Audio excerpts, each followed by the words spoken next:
Welcome to Talking Giants presented by SeatGeek. I'm your host, Bobby Skinner, here with my co-host, Justin Pennick. We got ourselves a mailbag wrapping up the Jaguars game, and the Giants are 6-1. We've got some future implication questions that have to do with injuries.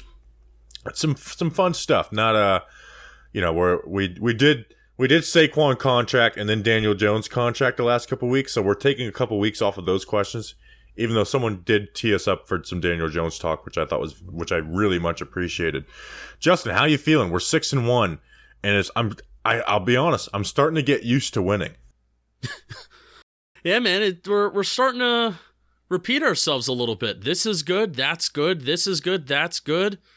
Nothing's really going wrong right now besides some stupid injuries, and like I said to start Sunday's show, the list of reasons why the Giants shouldn't be winning right now, it's continuing to grow, but they don't care, and they're winning.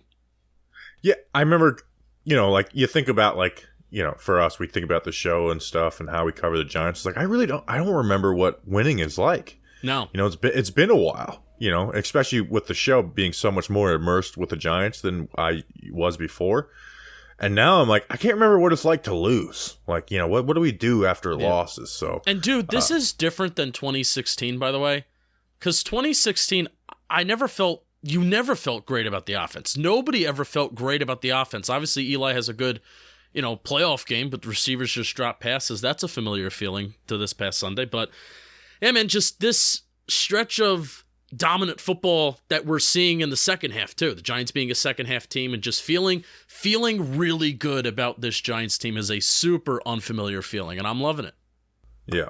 So we're going to get into all your mailbag questions first. This episode was brought to you by some special people. We just got Dave. Just Dave. Gettleman? Then we got Matt Hadaz, who puts parentheses, not Tanner Hudson. Matt Hadaz, I do know Matt personally. Not personally, but I know him. I know what he does. Richard Berries and Cream. Daniel Fortunato. And then just not Kyle Kuzma's brother, which doesn't really narrow it down much. No. Justin, who are these people? Narrows it down to one less person in the world. I want to talk about this really quick. Patreon.com/TalkingGiants. Thanks to our patrons. We love you. They sponsor today's show. And also they send us love. And we love you. We give you love back. Speaking of Dave Gettleman, what do we think about this whole notion that Dave Gettleman deserves more credit now that we're actually winning with a lot of players on his roster? This would be year 5, and we're scraping. It's amazing some of the stuff the coaching is doing for the lack of talent on the roster. And also, me, I wanted Gettleman fired after 2019, 2020, and 2021, but I was never to shake your fist. I hate every single fiber of this person. But yeah, that's crazy. And again, he did well on some of his first round draft picks. His best day 3 pick is right now Julian Love. And his second best is Darius Slayton. And I know a lot of people are joking when they say that online, Dave Gettleman maybe deserves credit. This is kind of his roster that's doing well. I know some people are joking. I know some people are serious. But something that's forgotten in all of this, GM, talent acquisition, whatever, picking the head coach is just as big of a decision, if not absolutely. A bigger decision. He failed twice at it. A bigger decision than selecting a quarterback, which Dave Gettleman failed twice at it. So and that's being a big part of keeping Jason Garrett around when Joe Judge didn't want to keep Jason Garrett. I don't know why we're doing this right now. Well, I saw it online and I thought about it, and it's the start of the show. But we'll throw to Steve and we'll actually talk about serious things with this. No, there's one other point that you brought it up since, is so 2020 offseason, Dave Gettleman had a great offseason. Outside of that, it's kind of bleak. Right now, you could say the 2019 first 2 picks in DJ, but even then, your year 4 in Daniel Jones, and now he's you put bad stuff around Daniel Jones at the very best, and Dexter Lawrence is starting to look like he was worth that pick. So, by the way, that year was probably the best defensive tackle draft class ever. You think Dexter Williams is playing awesome? Quentin Williams is playing better than Dexter Lawrence. He's amazing. You get Jeff Simmons, who's top 3. Christian Wilkins from the Dolphins, who was really good. That might be the best defensive tackle draft class of all time. Huge. I didn't know Jeff Simmons was 2019. I thought he was older. Yeah, I think he was like taken after Dexter Lawrence. Crazy. All right. All right, take it away, Steve. Mail time. Mail time. The mail's here. Come on. Bye, guys. Here's the mail, it never fails. It makes me want to wag my tail. When it comes, I want to wail.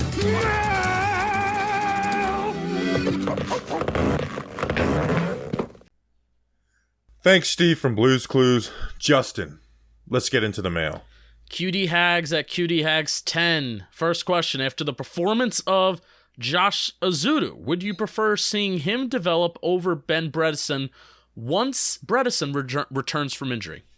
So this left guard position has been a revolving, like, hey, this guy's actually playing pretty well, door. You know, Shane Lemieux, we were very high in camp, then he gets injured. In that first preseason game. Then Bredeson comes in, and it's like, you know, he's playing pretty well. Like, he had bad games versus the Packers and the Titans. And then Ezeudu, like, was horrible. Now, Ezeudu, this last game, he looked good. Like, Ezeudu looked really good. You know, he was using his hands a lot better. And this is right around the benchmark of what we wanted for Ezeudu, Justin, was like, let him sit if around the midway point of the season, which it's week 8 right now, you think he's ready. Throw him in there, you know, let him work on his craft and not work on preparing for the opponent like crazy every week, because there's 2 different ways of practicing. And his hand usage looks a lot better. Granted, I'm not going to go crazy off of that Jacksonville game, but he definitely looked like an improved player. Just looked a lot more comfortable, man. And what I loved about Josh Ezeudu's game against the Jags, the athleticism was on display. Not just a play here and there, but his quick feet. Like, talk to me about that, Bob, because you know a lot more of the ins and outs than I do. But I just really enjoyed watching Josh Ezeudu from this Sunday and seeing that his positive athletic traits and his insane athleticism was on display both in the run game and then also in pass pro, which we have not seen in pass pro. Well, yeah, in the run game, it had been there even when he sucked versus like the Titans in week 2. Yeah, you know, where he was like awful as a pass blocker. Like you saw in the run game, he's just fast, man. Like he moves fast, which helps you pull. You know, like a big part of that was, you know, those power O's at the end of the game when they ran the same play 8 times. Josh Ezeudu was a big part of that. He just moves fast. He pulled like every play. Yeah, every single play in that last drive of the game where they got 57 yards and a field goal by running the same play 8 times in a row. So that's there. And then once he's connected, and you saw this at UNC, you know, versus guys like Jermaine Johnson, once he's connected in pass pro, like he's got his hands on guys, his feet move very quickly. Like he's there mirroring with them. Now, again, Jacksonville's defensive tackles are nothing to write home about. Seattle's next week this upcoming week aren't really either, so it's not the best test in the world. But his feet were mirroring, and he was finally punching and landing his hands where before he wouldn't do it. You know, and he would, in the run game, he wouldn't punch. He'd go face first and stuff. So he just had so much technical stuff to work with his hands. The same stuff that we talked about when we did our draft recap showed up in the preseason, showed up in those first 2 weeks of the season. It looked like it improved a lot, and that's why with Ezeudu we said let him sit to start, let him focus on that, and basically that alone. And it looks like he has. Again, I don't want to overreact to it, but it looked pretty good. And if you think him and Bredeson are close, you give the edge to Ezeudu, because Ezeudu is the guy you drafted in the 3rd round, and go there. But we can also have a talk about maybe right guard as well in this too. But yeah, like if Ezeudu and Bredeson are close, I'm giving the nod to Ezeudu. Honestly, I know Mark Lewinsky was like the quote unquote big name free agent signing for the Giants this offseason, but low key my brain goes to right guard more than left guard, especially Shane Lemieux's out of a walking boot, but outside of that, like I don't have an update. I haven't seen an update, so he's not in the plans for right now, and I don't think he should be in the plans at least for right now. But Bobby, here's my only concern and worry. Now I know Evan Neal went out and Tyre Phillips came in at right tackle as well, so that's 2 offensive linemen that you lost, 2 starting offensive linemen that you lost in the same game. My only worry. The Giants had 8 passing attempts in the second half, and it was another game in the second half in which they were losing, which this is a trend, by the way. We're going to talk about this hopefully a little bit later in the pod about how the Giants have way more rushing attempts in the second half than the first half. I have data on that. But I think the Giants really wanted to throw the ball. They were doing it in the first half, and especially when all 5 linemen were healthy. So my worry is, does the game plan get a little bit more conservative, maybe even more conservative than what Dable and Kafka want, because Josh Ezeudu is at guard? That's my question to you. Well, that's what I'm saying. They got to feel that he's close, and at least close in pass pro. This Jacksonville sample size is small, but also at the same time, it seems like Bredesen's going to miss a little time, so they may... Yeah, I don't think they have a choice. Their hand forced in it. But the question becomes, they've been willing to put vets and guys with contracts on the bench. But those have been Gettleman guys. Are they willing to do it with someone like Lewinsky, who's pretty much consistently their worst offensive lineman in pass pro? He's been good in the run game though, so you don't want to discount that, and that's been obviously a huge part of the Giants' offense's success. Do you consider that? But even then, it's like I'm talking myself out of it because of Lewinsky's a better run blocker than Bredesen, and so it's. But at the end of the day, I think if Ezeudu is close to Bredesen in pass pro, you are playing Josh Ezeudu. They got to be. And they wanted to do that from the start. Like, there's no way that Ezeudu was showing as much as Bredesen was in camp, but yet they still split reps. And Ezeudu was, he was god awful in those first couple of weeks of the season. Yeah, they got to be close though. That's the thing. They have to be close because Ezeudu has the potential. When everything is going wrong for him, now he didn't do this against Jacksonville, but when everything was going wrong for him, he had the potential to tank games. Games and game plans for the offense. So they have to be close. By the time Ben Bredesen gets healthy, they have to be close. But I think we're going to have enough of a sample size before we see Ben Bredesen back or before we see anybody who's eligible to maybe take Josh Ezeudu's spot. We're going to have enough sample size to see whether Ezeudu can fit the bill for now or whether he can't. Absolutely. Next question. We're also going to be getting hopefully a Nick Gates update this week, but until I hear something substantial that I don't know if that's going to happen. I just want to hear the update at this point. It'll happen this week. Yeah. All right, next question is coming from our buddy Colton Link at Colton Link 610. How do you guys see tight end playing out for the rest of the season if Bellinger is gone? That is a huge blow, and he's been getting more involved every week. I think it's a big blow because of just his ability to, he's the best the route runner and blocking combo on the team. And now you really only have one good blocking tight end, at least in line to blocking tight end on the team, and Chris Myrick. Andre Miller might be able to come back in an H-back role, and we'll talk about that. But we're not going to put Andre Miller in line on the line of scrimmage. So I think that is a big blow because now you don't have two tight ends that you really trust blocking because Tanner Hudson's not really there as a blocker, even though I hate to use the term, but he is a willing blocker. He's not a total disgrace, even though he has some really bad plays. So I think that's a big blow. And again, he's a rookie and he was playing really well. So that's huge. So, but basically I want to turn this question into what do we do with tight end? Are you with me in that you think Chris Myrick should just be the starting tight end at this point now? Yeah. Yes. I think he should be playing 70 to 80% of the snaps on this team. I think he just takes Daniel Bellinger's role in terms of what Daniel Bellinger has been doing up to this point of the season, except the thing that sucks is I do feel Daniel Bellinger was going to start to be included more and more. Yes, it's horrible. I don't think he was just going to be this dump off guy. And you even saw it against Carolina. I don't think Chris Myrick makes it to the pie line against Carolina like Daniel Bellinger does. So, while Daniel Bellinger isn't the most athletic guy in the world, and while he doesn't run in a straight line like Evan Ingram, for a guy his size and the ability to block the way that he does, well. and he does all the little things right that you want your tight end to do. The athletic upside that he offers while doing those little things right is really, really cool. And it sucks. It really does suck that we're not going to have him. So, but I do think Chris Myrick should just kind of move into that first 4-ish weeks of the season Daniel Bellinger role. And I think we'll be okay. Yeah, and I think what you do is when you want to do those 2 tight end sets, you put Tanner Hudson in the Bellinger role and then leave Chris Myrick in the Chris Myrick role. Yeah. And then when you're in your single tight end, you use Chris Myrick unless you're going to flex him out and it's like a 3rd and 8th, then you want to put Tanner Hudson on the field.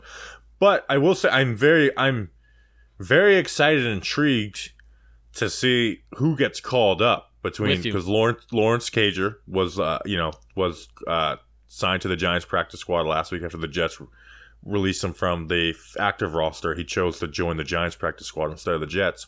And then Andre Miller came back, who was in line to be the starting H-back before fracturing his wrist in training camp. Like, he was the starting H-back. It was something we talked about every single day. So it'll be interesting to see who of those guys they call up. If it's Andre Miller, that means that they're gonna run some more 2 tight end sets and play Andre Miller and use him as a blocker, as a lead blocker. If Cager, though, like, Cager is an intriguing case because he's a wide receiver convert.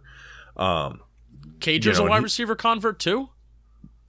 Yeah. But he was a wide receiver at Georgia, not the University of Maine. Oh, okay, all right. So they both are. Yeah. Yeah, and he started in the first game for the Jets. I think he had some drops. So Cager is just very interesting to me to see because he was just kind of on a bad roster to be that type of guy because they had Tyler Conklin and CJ Uzoma who were obviously going to be ahead of him on the team. So it'll be interesting to see if they do. But the thing that makes me think it'll be Andre Miller is because you kind of have that more receiver type tight end and Tanner Hudson, and Tanner Hudson's going to be a better blocker than Lawrence Cager most likely.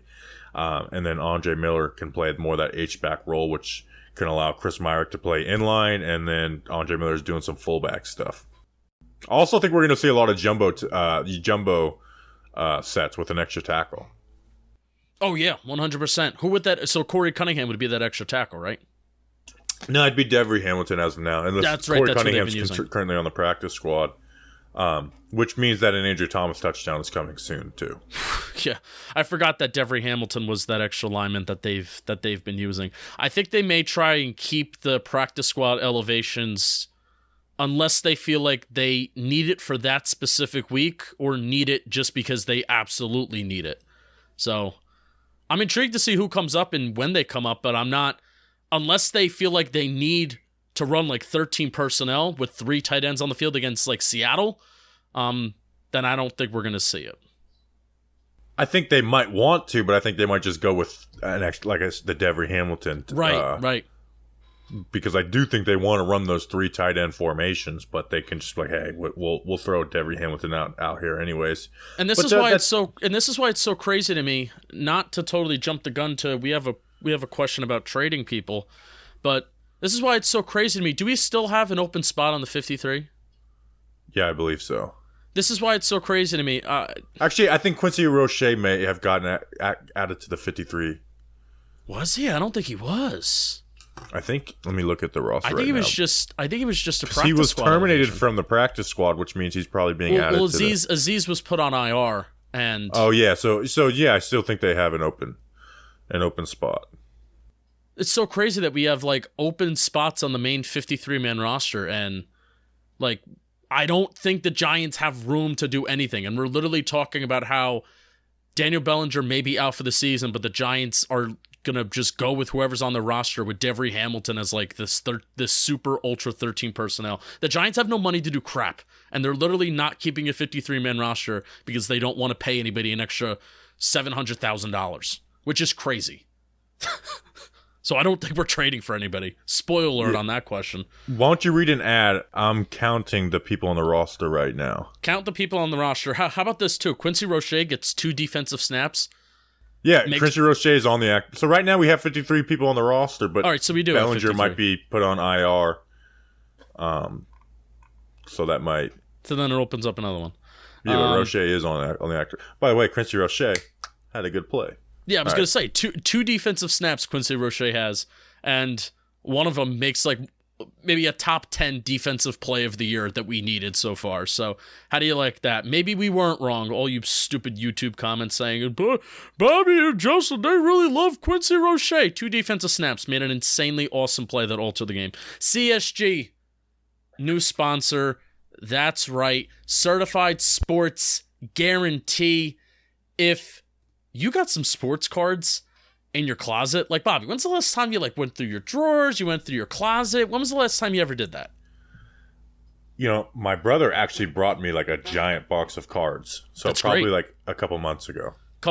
But if you're like just sitting home, you've been living in the same apartment, same house for a long time, many years, you haven't even gone through your closet, but you know you collected cards from when you were a kid, I have the place for you to get those cards authenticated and maybe even see how much they're worth. CSG, they're an expert and impartial third-party authentication and grading service for sports cards. After grading, sports cards are encapsulated in archival, durable, and crystal clear CSG holders that protect and preserve your cards. Collectors know they can buy and sell with peace of mind when a card is in a CSG holder because its authenticity and condition, they are guaranteed. CSG consistently has the best turnaround times and pricing among the leading third-party sports grading services. Right now, prices are 20% off for grading, and then a promo code gets you $15 off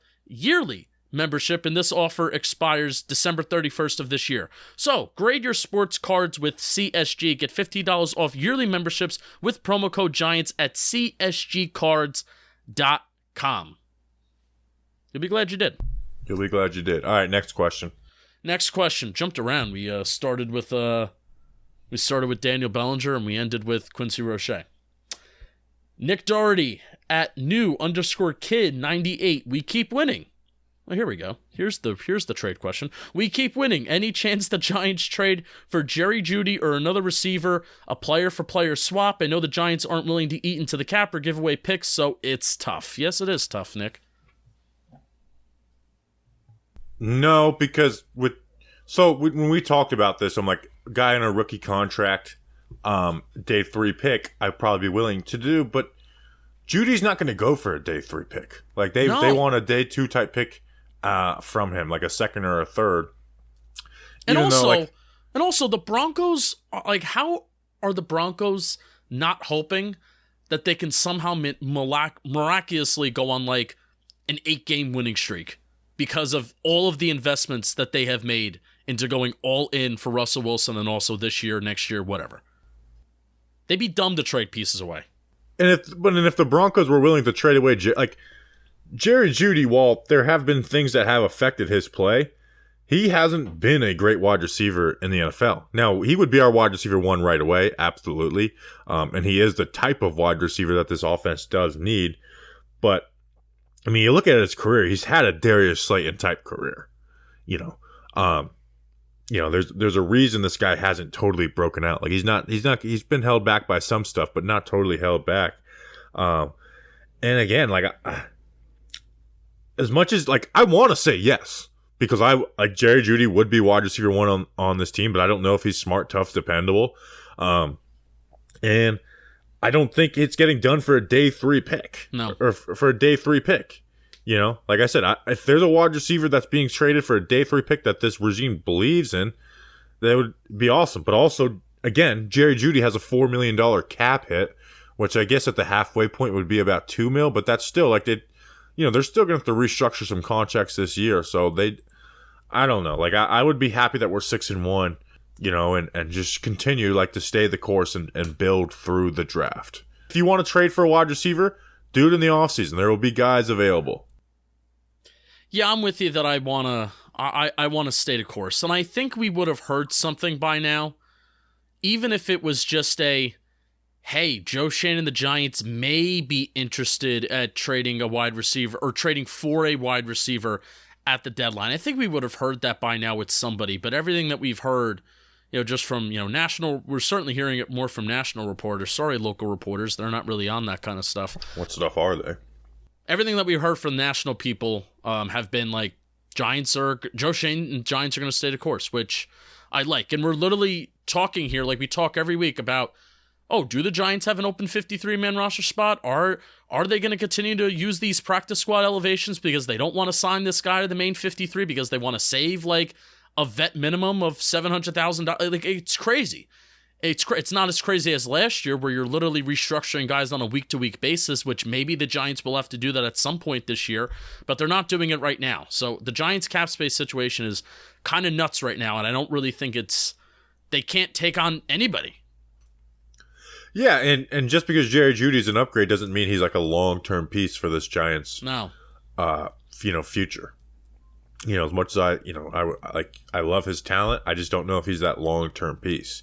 And if the Broncos are willing to depart with him, that's a little more alarming to me than a guy who, And again, I think wide receivers are going to be traded every offseason.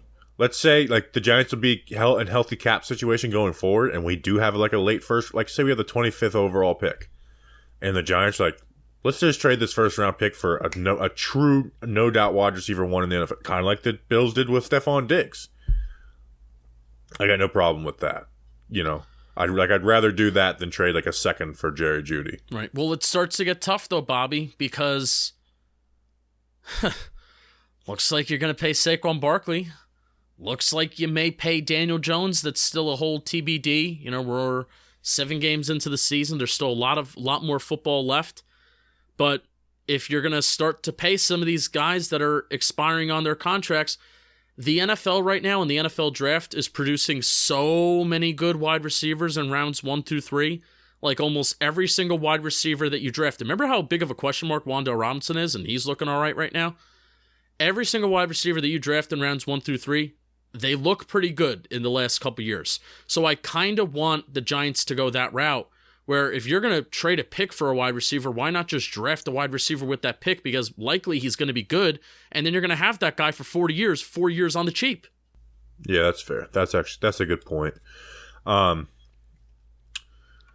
Yeah, so State of course, draft a receiver. That's what just went through my head. It was like, could you imagine us like having not having a first round pick? No. I don't Imagine doing all that draft prep work and then not having a first round pick. Well, it's the Rams every year. It's the Rams, Niners. Crazy. I'm hearing music and freaking Jerry Jeudy's stat page is playing ads. I was like, what's that music? What's that freaking noise in my headphones? So yeah, I'm still in stay the course. I'm not changing the course for Jerry Jeudy. Even though it's like I still want to believe in Jerry Jeudy. All right, next question. Next question, B at B Noyes 64. What should we expect from Tyre Phillips while Evan Neal is out for the next month? We'll go quick on this one, but I did want to address it since he's going to be our starting right tackle for at least a few games, I think.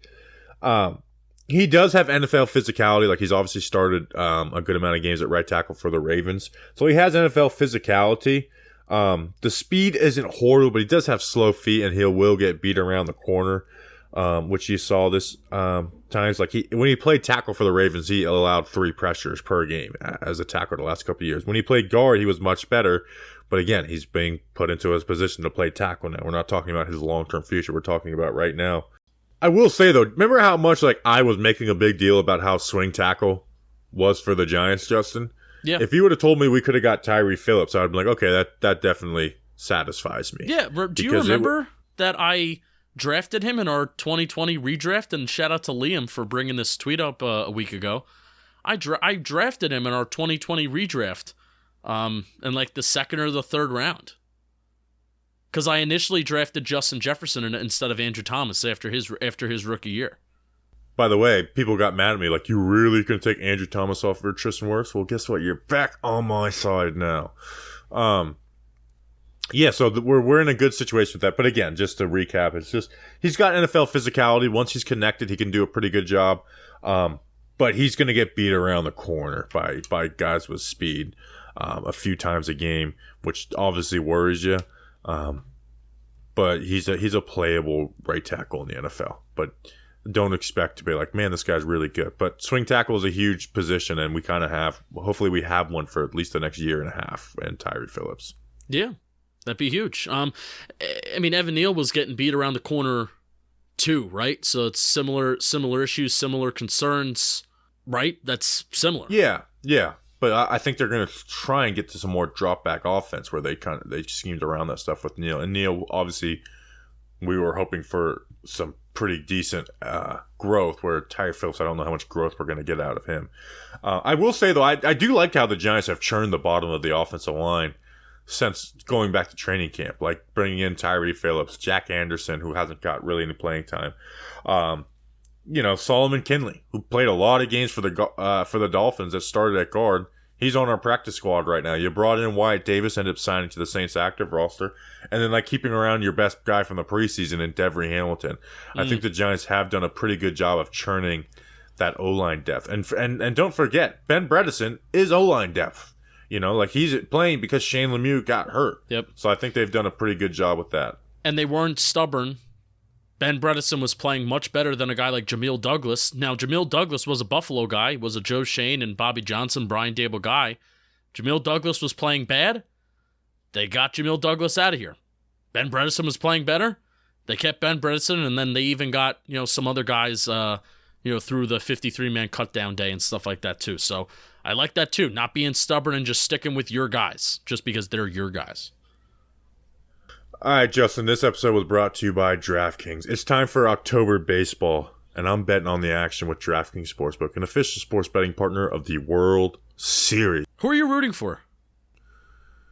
Did the Padres make it out of the NL yet? No, it was the Phillies. The Phillies made it out of the NL? Yes, so you got to be rooting for the Phillies, right? That's tough, dude.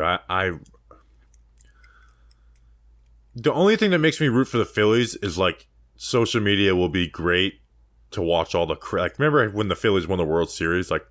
They went harder when the Phillies won the World Series than when the Eagles did, by the way. It gets forgotten how hard Philly went for the Phillies winning the World Series. I don't know. That's tough. Phillies versus Astros. I kind of don't. I'm saying Phillies, not just it's not because I'm a Yankee fan and I hate the Astros, blah, blah, blah. I mean, I do want to see a different winner. The Astros have won it a ton. But the Phillies they literally fired their manager. They fired Joe Girardi in the beginning of the season, and they've made the World Series. Didi, my guy Didi's gone. I feel like the roster's gone through turnover in the middle of the season. I want to see the Phillies win. That'd be cool. The Yankees just pissed me off so bad. We'll see. And I'm also with Aaron Judge, it's this guy's 30 years old and we're about to give him I don't know. The Yankees literally pissed. I don't know. I told myself I was I am pumped for the ALCS, even though I 100% know I'm going to be disappointed, and they got swept. Anyways, new customers can bet just $5 on any World Series game and win $200 in free bets if your team wins. Want to boost your winnings? Check out DraftKings Same Game Parlays. Combine multiple bets from the same game for a bigger payout. The more legs you add, the more money you can win. So do it on this World Series. Bet on Bryce Harper to hit a home run. Download the DraftKings Sportsbook app now. Use promo code JOHNBOY and bet $5 and win $200 in free bets if your team wins. Only at DraftKings Sportsbook with promo code JOHNBOY. Minimum age and eligibility restrictions apply. See show notes for details. LB trademarks used with permission. You'll be glad you did. Next question. Next question is coming from Tristan Ricker at Tristan Ricker 2. Not a question. Daniel Jones report. Tristan wants a Daniel Jones report. I actually do appreciate this question because I wanted to talk about Daniel Jones, but all the Daniel Jones questions have to do with his contract, and I didn't feel like doing that 2 weeks in a row. Well, this isn't a question. Yeah, so it's just it just gave us an opportunity to just talk about Daniel Jones, how he's playing, man. It's pretty encouraging to see how well he's playing within this system. The only thing that I don't like is the fact that they're not throwing the ball deep, and they're not really trying to, I would like to see some more trying because I think that could create big plays. We saw it with Slayton, and I think there's ways to face coverages that are trying to stop those. I think there's ways to attack them, and I think they're there. We've in 7 games, we've thrown the ball 20 plus yards 6 times, and we know that's something that Daniel Jones is a strength of. So I would like to, that's the only thing in the whole Daniel Jones conversation that is keeping me from going full bloom is we're not getting those. He has the low, he's essentially the lowest average, one of the lowest average depth of targets in the NFL, in the same category as Matt Ryan. But everything else, Justin, is awesome. Like, he's number one in adjusting completion percentage when you take out throwaways and account for drops at 81.1%. The last 5 weeks, there's been, like, I do the film reviews. I go through every single Daniel Jones progression, read, let's talk about it. Maximum in the last 5 games, there's been a maximum of 2 times where I'm like, he didn't make the throw that he should have. Maximum 5 times, or even sometimes he made the right read, or just he missed Darius Slayton in that Packers game. So just and usually it's one per game where it's like very clear. So like that's been awesome. The 5 game winning drives, the legs have been real. He's the number 2 rushing QB in the NFL right now behind Lamar Jackson. He has the 5th most 10-plus yard runs in the NFL for running backs and quarterbacks on a team that has Saquon Barkley, who's 4th in that category. He's avoiding sacks and creating big plays out of avoiding those sacks. He's 11th in pressure to sack percentage. And like he's just not missing guys. That's the thing. He's just not missing. And he's not getting a ton of help from his wide receiver room that's just like making big plays out of nothing. Giants have a top 10 offense according to DVOA, which is crazy. It's crazy. I think their passing offense is 8th. Their rushing offense is like 6th. You mentioned his attempts of 20-plus yards down the field. Yes, he has 6. How many completions does he have, Bobby? 2. The one to Sterling Shepard and then Darius Slayton this past week. 2 touchdowns. How do you like that? Yes. Anytime he throws the ball over 20-plus yards, it results in a touchdown. Boom. Anytime it's completed. Edit that. Bobby, did you see my tweet about him on second down? I did, but refresh me on it. I'll refresh you on it. So he has nine total touchdowns this year, including his rushing touchdowns. How many of those touchdowns have come on second down? 8. 6. Pretty impressive, though, right? Pretty impressive, though. He has his most passing attempts and highest yards per attempt on second down. 40 total first downs on the ground and through the air. Daniel Jones has been money on second down, and if you even include some advanced stuff, EPA, CPOE composite, he is the number 1 quarterback in the NFL on second down. And what I like, by the way, the Giants have a 60 to 40% pass to run ratio on second and long. So you could look at this data and say, oh, Justin, he's really good on second down because he doesn't have a large sample size. He doesn't have a large sample size of doing anything on second down because the Giants have been very run heavy. You're wrong. They are throwing the ball more on second and long than they are running it. So Daniel Jones, best second down quarterback in the NFL, and a lot of his touchdowns and productivity has come then. And the best way to avoid third down is by being good on early downs. Yeah, man, and it's just I don't think we said this on the podcast. I don't think we even said the Patreon, but me, you, and Julian were like, man, it sucks that this is happening this year. Like, I wish this would have happened last year, and it's so frustrating why they didn't move on from Garrett. Because it's like now, like they had to decline the 5th-year option, and it's like now we're dealing this on a contract year, and it's like you should have, like this should have been the 2nd year in the right system. Yes. For him. It's frustrating the timing of all this, but he's doing everything he's essentially doing everything that this offense is asking of him to a T. And there's some tight window throws, he's just not making bad decisions. If this is happening last year, pick up the option and let's start contract extension. That's the screwed up part. Where if this is happening last year, there is no doubt that you should pick up the 5th-year option, and then, all right, let's gather up and let's talk about some sort of contract extension. Am I wrong? I don't. At least pick up the option. Yeah, you're definitely picking up the option. I don't know if you're going straight to a contract extension. But again, he's just so when you see he has a low average depth of target and stuff.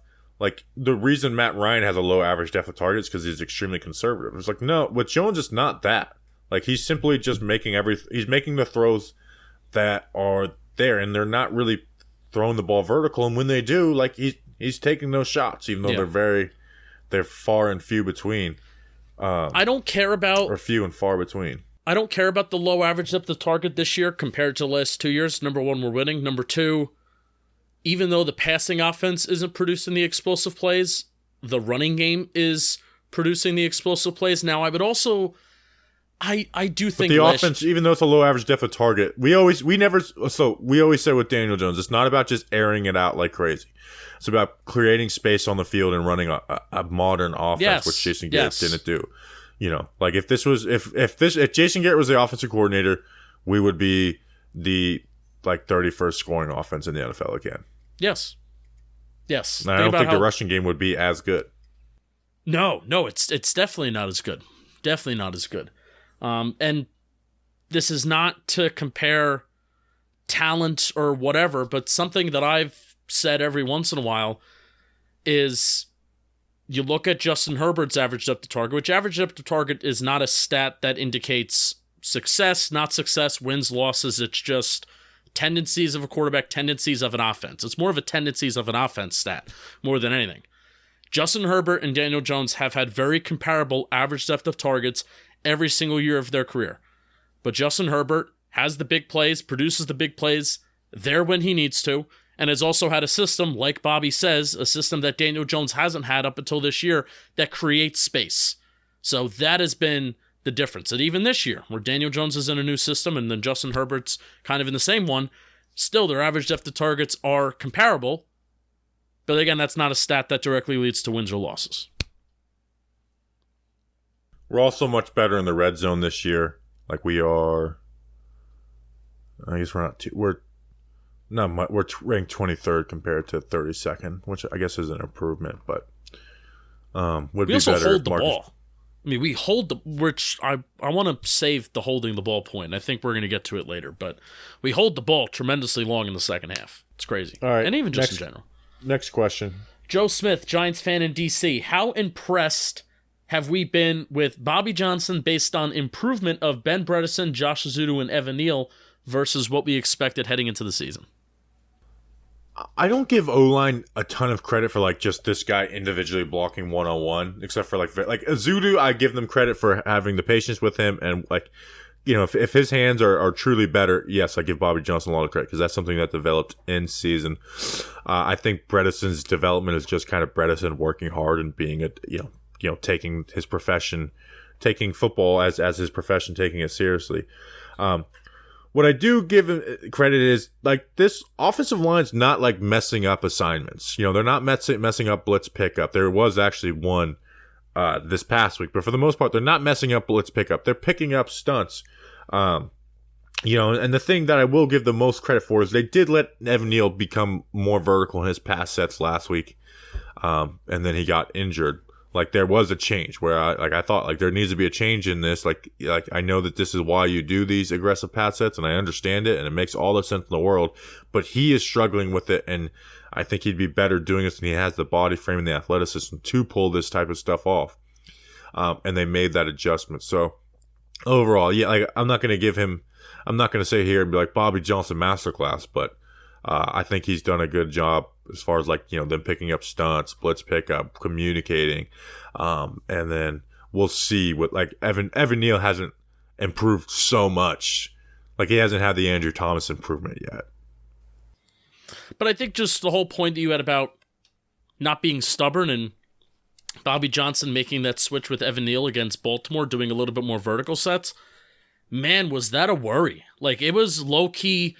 A back brain, not a front brain, but a back brain worry of mine heading into the season based on what our friends at Cover One said about Bobby Johnson, how they were kind of okay with letting him go. They were we're okay with letting Bobby Johnson go. We haven't been that thrilled with our offensive line the last couple years. And Bobby Johnson being stubborn and doing things his way or the highway, they were okay with letting him walk away. So that was a worry with, especially for me, Evan Neal. I knew Andrew Thomas was going to be fine. Josh Ezeudu was going to grow into whatever, but the tackle spot is just so important that I was worried that Bobby Johnson being stubborn was going to affect the growth of Evan Neal. And at least it's a shame that we can't get to see more of it, but the adjustment in the Baltimore game gave me a lot of hope for, Bobby Johnson just isn't super stubborn and he's willing to change and adapt to based on what his players need. Yeah, I agree. So, No major complaints. I was worried about, like you said, Evan Neal. They let they adjusted. So can't be mad at that. And I do like how they're building through Evan Neal's feet, where Mark Colombo was like they focus on Andrew Thomas's hands and not his feet. And then when the whole Joe Judge kind of like took over the O-line thing happened, which did happen, I was like, oh, Colombo helped out Thomas. And it was like, no, that's when Judge started making more emphasis. And that's when the run game actually it's so funny that like when we find out stories, like even like the Mark Colombo stuff, even though that's old, where we're like, I remember doing the film reviews when I live streamed them back then. And I was like, credit to Jason Garrett for this. Like they've changed the run game mid-season. They started playing more gap stuff, and it was like you find out that stuff's Joe Judge. All right, what are we talking about next? But even like Devery Hamilton, with going back to Bobby Johnson, the Devery Hamilton story arc this summer was one of my favorite things. Bobby, where did he even come from? I know he went to Duke. The Raiders. He came from the Raiders. This is his first year seeing any kind of NFL action. But the Devery Hamilton kind of story arc of, all right, he's just this guy. He's going to get cut, whatever. Now he's like, oh, offensive linemen are starting to go down. Devery Hamilton needs to play a tackle. Devery Hamilton needs to play a guard. Devery Hamilton, at one point, did it even take snaps at center over the summer just because they needed him to? Maybe. I don't know. Yeah. But just seeing how Bobby Johnson would talk about Devery Hamilton, it made me be a Devery Hamilton fan. And that was a really, really cool moment this summer. And Bobby Johnson was like at the helm of it. So that was cool. All right. Next question. This is about interior linebacker talk. Our friend Doug with a complicated handle. Doug. I wanted to DM this to Doug, but I know he's listening, so I'm just going to tell him now. Doug, I want to promote you, and I want to tell people to follow you because you have been my favorite page this season, but I can't plug your handle. I can't do it. So change your handle if you want, because I want people to follow you. So Doug with a complicated username. Should Micah McFadden be getting more snaps? He's apparently been benched in recent weeks, but interior linebacker seems to be the defense's biggest weakness. Bobby, before you start talking, I was looking at Football Outsiders, and I was looking at the rate at which teams are running outside the tackles versus in the middle and guard, and the Giants are one of the top 5 teams in the NFL that are getting run on the most when they go outside the tackles, and then they are being run up the middle and guard at like a top 5 lowest rate. So teams clearly see something that they can run outside the tackles against the Giants. Do you want to avoid Dexter Lawrence, Leonard Williams, Nick Williams? I would certainly want to do that and test these linebackers sideline to sideline speed. I think that's happening right now. So what are you seeing from this interior linebacker group? They're getting killed. I mean, they're getting killed with misdirection. The book is out on how to beat the Giants' running game. It's just throw misdirection at them. Because one, Tate Crowder is just slow to process, and then Jalen Smith will chase any misdirection that is there. And after Jalen Smith had a good first couple games, I think it's coming back down to earth now. Like he's looked lost in coverage at times. Tate Crowder's been halfway decent in coverage when he's playing, spot dropping in zone coverage, not when he's in man, which he rarely ever is in man coverage. So yeah, they've been pretty weak. Tate Crowder makes 5 plays every game, which get you excited about him. But at the end of the day, it's like, he's just not a Mike linebacker. Like these plays are why he should be, he should be a will linebacker. And it really does suck that a talent like Tate Crowder that I loved him. Like I said it when we drafted him. I was like, I can't believe this guy fell to the 7th round. Like he is an early day 3 pick, maybe even like a late day 2. And he's just had to play this Mike linebacker position for 2 years now. And he's not good at it, but I think he can have some success playing the will linebacker.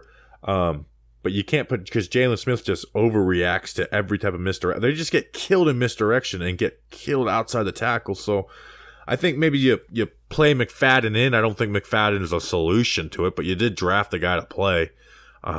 Maybe start subbing McFadden in a little bit because I think he can do some every down stuff.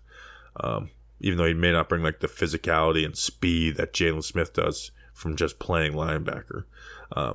But yeah, it's a mess. It's a really bad position on the Giants defense. And man, do they got to get it right. When you're playing, Is running the ball like coming back in the NFL? Every week we're talking about how this team runs the ball well, this team runs the ball well. It doesn't let up. I mean, they're not the Baltimore Ravens, but Seahawks, I think they have the most explosive running game in the NFL right now, even with Rashad Penny going down. Kenneth Walker is killing it. You have Dameon Pierce with the Texans, and then you have the Lions running backs and that awesome offensive line. So it ain't going to let up, and you got to kind of get it right. And there are teams that are clearly we're just going to run outside the tackles. We're going to try and test these linebackers. Can they flow sideline to sideline? And it's been working for them. So anytime teams just like play just zone run versus us, we're good. But anytime the misdirection, and I get it. Like you watch it and it's like, it's like this is chaos. Like all this pull, and I think I do think it's an adjustment to the way defenses are building to stop the pass. It's like, well, we're gonna trap these guys. We're gonna counter on them. We're just gonna throw a lot of misdirection at them and pull guys, and it's just they're not gonna know where to fit up in the run game. So I do think it is like when you say is the running game coming back in the NFL. I do think partly yes, because you can only do so many things in football, and you have to adjust to trends. Like the NFL is very secular with trends. So, but yeah, they're a struggle. So I would love to see Micah McFadden get some rotated in some reps over Jalen Smith. There you go. There you go. Do you want me to talk about something, or do you want me to do one more question? You make the decision. Do you want to do the Saquon first half, second half stats, or maybe wait on that a week? We'll wait on that a week. Tough. All right, then we'll talk about one more thing first, and then I'll talk about something. Know this. Teaser for next week. Doug, ask the same question next week. Saquon Barkley has a lot more rushing attempts in the second half and has been a lot more effective, has all of his rushing touchdowns in the second half than the first half. We'll talk about maybe why, some other stats next week. Boom. This question. Joe, at Dumb Liners, can you give some analysis and stats on Fabian Moreau? I am seeing posts floating around that he is a top 10 shutdown corner. Wanted to hear if there is any validity to this. There was an article, Next Gen article, that was written about, I guess, shutdown corners in the NFL, and Fabian Moreau ranked in the top 10. I don't necessarily know if I would call Fabian Moreau a top 10 shutdown corner in the NFL right now, but he is having a very good statistical season. Yeah, it's why I was so adamant on playing him as the outside corner. His advanced stats, though, this year. 14 completions on 30 attempts. That's less than 50%. That's awesome for an outside corner. 152 yards, 1 touchdown. The 1 touchdown he gave up to was Mark Andrews in man coverage. I'm not going to be mad at any corner. I wouldn't be mad at Adoree Jackson if he gave up a touchdown in man coverage in the red zone to Mark Andrews. And he's just been awesome in man coverage in the 1 to 3.5 second window. Like this past week, he gave a couple passes, a big one at that end of the game where he just mistimed a ball on the, I think it might have been the 4th down completion that Trevor Lawrence had on the last drive of the game. So he hasn't been perfect, but when he just the first portion of a play, he is just always connected to guys. Like it's been pretty, and he's made some nice plays with pass breakups and pass games. Like Fabian Moreau is just like he's been a solid outside corner for us. Sucks that he's 28. That's probably news to a lot of you. That's still not even that old. Like we can like lock him up for a couple of years on a cheap deal. Like he's and again, like for a guy who was again a 53-man roster claim. He not even a 53-man roster claim. He wasn't even claimed off of waivers. He was signed to the practice squad and elevated and then signed to the active roster. Yeah, Nick McLeod, I think, who made some nice plays this game. He was a 53-man roster claim. Yeah, Nick McLeod and Justin Lane. Like they had those guys ahead of him, and then Fabian Moreau, who's 28 years old, which isn't that old, and he started like that experience is helping, and playing in this Wink Martindale defense it's really helped him excel. But I have a question for you though. Everybody was giving praise to Isaac Yiadom in 2020, and we were here every week saying, yeah, he's playing all right, but really it's James Bradbury that's locking down his side. But Patrick Graham is giving help to Isaac Yiadom. Do you feel like Adoree Jackson is kind of locking down his side, but Fabian Moreau, because of his maybe deficiencies and he's not an awesome, talented corner, do you feel like Wink Martindale is giving him help and that's why he's surviving and thriving? Yes, absolutely. Like McKinney is playing, like the single high safety is usually shading over to Xavier McKinney or Fabian Moreau's side. So yes, I do think that help is there. And but I don't want to fault him for that though, like fully, because dude, Adoree Jackson should be taken over the care top. There's still 20 yards before you get to that area that can be attacked, and he's done well with that. And also, Adoree Jackson is being paid a lot of money. He should be taking care of his business and his side. It's a team game for a reason, but I just wanted to throw that context out there at least. So yeah, so the question, to answer the question, is he some top lockdown corner in the NFL? No, but like, is he exceeding like his expectation? Absolutely, and it's been thrilling to see. And his advanced stats are good too. And next gen, it's cool that next gen recognized it. I know it was a clickbaity article, and you got to get people to click on it when you hey, James Bradbury and Darius Slay is in this article. Click on this, Eagles fans. You got to get them to click on it somehow, so I get it. But wouldn't call him a shutdown corner, but he's been pretty cool. All right, I'm gonna talk about something. We got to talk about Manscaped. You know the drill. I mean, we're in the month of October. We're getting towards Halloween.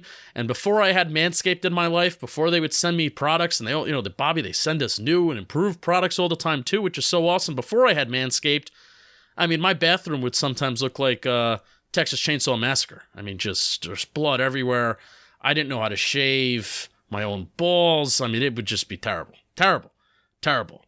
This is what I used to deal with when I cut myself shaving before I knew about Manscaped. So thank you to Manscaped for keeping my dagger slick and ready for wherever the night may take me. It's Manscaped. They're trusted by 6 million men worldwide. Join the movement by going to manscaped.com for 20% off plus free shipping with the code GIANTS. You know about the Lawnmower 4.0. It's a 4th generation trimmer that also features a cutting-edge ceramic blade to reduce grooming accidents thanks to their advanced skin-safe technology. I also want you to try the Crop Preserver. I want you to try their ball deodorant. You put deodorant under your armpits. Why not put deodorant on your balls? And all throughout the Performance Package 4.0, get the Boxers and Shed Travel bag as well. So get 20% off plus free shipping with the code GIANTS at manscaped.com. That's 20% off with free shipping at manscaped.com. Use code GIANTS. Slay your worst pubes and keep your dagger clean with Manscaped. All right, last question. Last question, John at the Woogie. Could we get a live watch party for that Blue's Clues movie when it's out? There's a Blue's Clues movie coming out? Yeah, so I looked up the trailer, and at first it was a fake trailer, which was like a murder movie. And I was like, that's actually a pretty funny thing to do. It's like make a Blue's, like, like they're solving a murder, and you need the clues to do it with Steve. And then I watched the actual trailer, and I'm like, man, having kids sucks because you have to watch this movie. Like, this looks so horrible to watch. But I think I'm going to watch it because there's only so many like good Steve like still shots on the internet for me to use for us to make memes for our so mailbag you gotta pod. add more, huh? So I might like skip through it so I can get screen grabs of it. Is this a live action version of Blue's Clues? Yeah, it's like they're in New York City. Oh, great. Blue's and the Clues old in New York Steve, City. if it was just the new Steve, I wouldn't care. No. But the old Steve is in it. Like, that's all I care about is old Steve. Like, I grew up on him. Like, I had a handy dandy notebook as a kid. Is Joe in it too? I mean, he was Steve 2.0, Joe. I don't think Joe is in it. Oh, just Steve I coming didn't even back. know Joe's name. It's Who's tough. the new? What's the new guy's name? I don't know. It's is his name Steve? No, I don't think so. I think I heard them say something else in the trailer. All I know is Steve and Joe. Those were the first two. Tough. So Tough for the I third say guy. that I'm not gonna watch it, but it would be funny if like all Talking Giants listeners just watched the Blue's Clues movie. But I'm not gonna ask you guys to do that. I don't know if that'd be funny. I think it's kind of creepy. Yeah. All right, that's an episode. We'll be back on Friday with a preview pod versus Seahawks. We're gonna whip Geno Smith's ass and Cullen Gillespie. I found out he was on the Seahawks today. We appreciate you guys. We'll be back then. Until then, actually, wanted to say congratulations to one of our A1s from day ones, Mr. Chicken. He's having a child. Whoa! Yeah, I saw it on I saw it on Twitter on Sunday. So I wanted to say congratulations to him at the end of the show. So we'll see you guys on Friday. Until then, let's go Big Blue.